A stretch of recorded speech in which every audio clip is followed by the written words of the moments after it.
내가 어떤 지방에 가면 지방법을 따릅니다. 내가 힘이 없기 때문입니다. 내가 힘이 갖추어져서 내 조직이 생기면 그 법을 따르지 않습니다. 이 나라를 가만히 보면 우리나라 안에서 숙제를 풀게 되어 있습니다. 우리 것은 다 놓고 종교가 다 들어왔습니다. 종교가 안착하기 위해서 숙이고 들어왔습니다. 여기서 식구가 늘어가면 세력이 커지는데 그때는 나라에 대항을 하는 것입니다. 나라 법을 따르지 않고 반기를 들고 잘못이라고 이야기를 하고 주권을 내세워서 쳐버리는 것입니다. 그래서 종교 전쟁이 일어나는 것입니다. 자기 조직을 만들어서 나라에 대항을 하기 때문에 나라법을 무시하고 자기 방법대로 치고 들어오니까 대립이 되어서 전쟁이 일어나는 것입니다.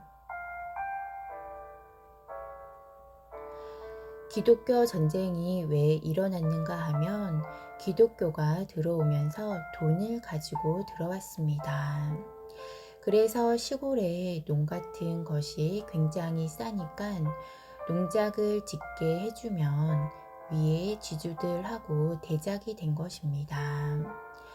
노예제도가 없지만 상민들을 필요할 때는 싼 임금으로 쓰고 내가 부릴 수 있게 되어 있는데 종교가 들어와서 농사를 짓게 해주고 후하게 해주니까 비대칭이 무너지는 것입니다.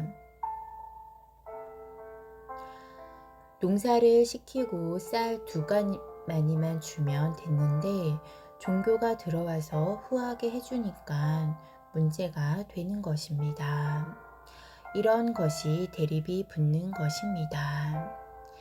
그 나라의 법도를 깨려고 할 때 상대 힘과 나의 힘이 얼마나인가에 따라서 전쟁이 붙는 것입니다.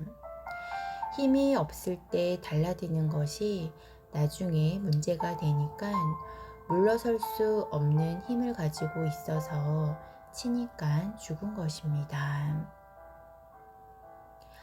이겼으면 십자군이 이겼다고 하는 것입니다. 이것이 중동 전쟁입니다.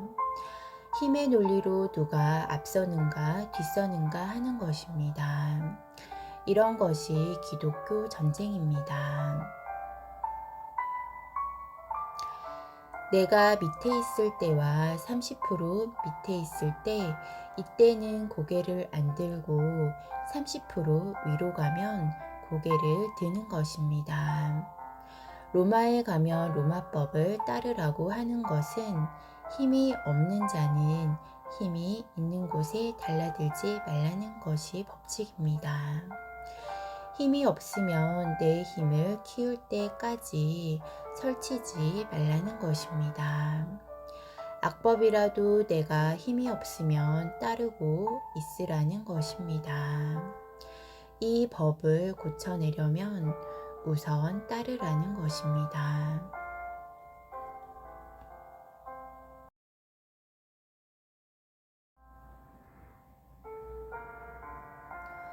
우리 국민들이 국제사회에 등장할 때는 지혜롭게 등장을 해야 국제의 주인이 되는 것입니다. 풀지 못하는 숙제들이 엄청나게 나옵니다. 지금 또 나오고 있지만 풀지 못하는 것들을 푸는 연구를 우리가 해야 합니다. 그래서 그 사회를 도와줘야 합니다. 이때까지는 사법을 우리가 쓰는데 그 나라의 법칙이 이란의 법칙인데 국제는 이제까지 이란의 법칙으로 살았습니다. 우리도 그 법을 가지고 와서 썼기 때문에 이란의 법으로 살았습니다. 이것을 몇십 년 동안 운영을 하다 보니까 모순이 막 나오는 것입니다. 50%갈 때까지는 모순이 발견되지 않습니다. 인류가 쓰는 법이 모순이 다 드러나는 것이 이때인 것입니다. 이란의 법칙은 모순이 나올 수밖에 없는 법을 썼습니다. 인류는 아직도 정법이 하나도 안 나왔습니다.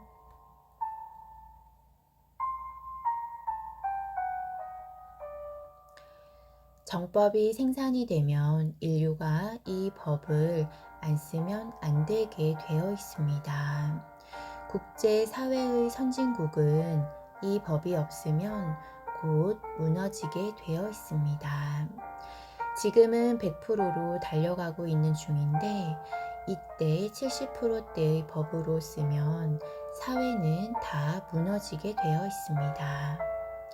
인류 사회가 무너지지 않도록 우리가 도와줘야 합니다.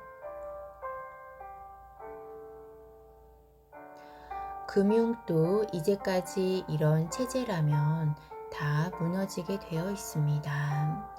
모을 때까지는 괜찮지만 모은 것을 가지고 바르게 운영하지 못할 때 무너지게 되는 것입니다. 세금, 월급, 재료비 다 내놓고 수익금입니다.